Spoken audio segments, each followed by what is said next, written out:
গত শুক্রবার নেতাজি চৌমুহনীতে ডিউটিরত অবস্থায় ট্রাফিক পুলিশের সাথে একদল দুষ্কৃতিকারী দুর্ব্যবহার করে বলে অভিযোগ ওঠে। আর এর পরিপ্রেক্ষিতেই শনিবার সদর জেলা কংগ্রেসের উদ্যোগে আগরতলা সদর এসডিপি অফিসের সামনে এক বিক্ষোভ প্রদর্শন করা হয়। পাশাপাশি অবিলম্বে অভিযুক্তদের গ্রেফতার করার দাবি জানিয়ে সদর জেলা কংগ্রেসের এক প্রতিনিধি দল আগরতলার পূর্ব মহিলা থানায় ডেপুটেশন প্রদান করেন।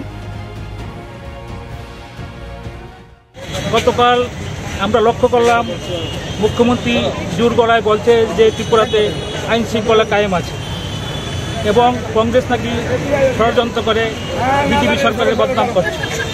কিন্তু আমরা সারা ত্রিপুরাবাসী লক্ষ্য করছি, গতকাল একটা ভিডিও ভাইরাল হয়েছে। মুখ্যমন্ত্রী এলাকার 40 নম্বর ওয়ার্ডের স্বঘোষিত বাইক বাহিনীর মাফিয়া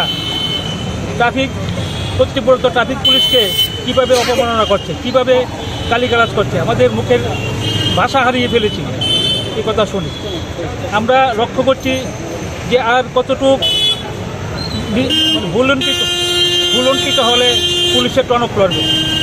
আমরা লক্ষ্য করছি যারা বাইক বাহিনী, যারা নিজেরা স্বঘোষিত ঘোষণা করেছে, তাদের বিরুদ্ধে পুলিশ কোনো সুমোটো মামলা নেয়নি।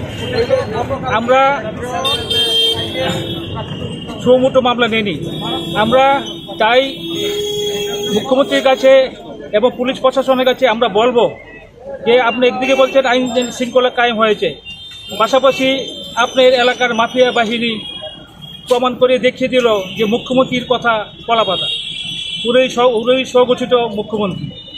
সেজন্য আমরা লক্ষ্য করছি যে পূজার প্রাককালে যখন কর্তৃপক্ষ ট্রাফিক পুলিশরা বিভিন্ন এলাকার কাজ করছে, বিভিন্ন এলাকাতে আমরা লক্ষ্য করছি মাফিয়া বাহিনী এবং হেলমেট বাহিনী তারা বিভিন্ন এলাকায় বিভিন্নভাবে আক্রমণ করছে। আমরা দেখলাম যে জাতিগত সুশ্রুতি দিয়ে গালিগালাজ করছে। আমরা জানতে চাই যারা আদিবাসীদের মেকি দরদি ওরা কোথায়?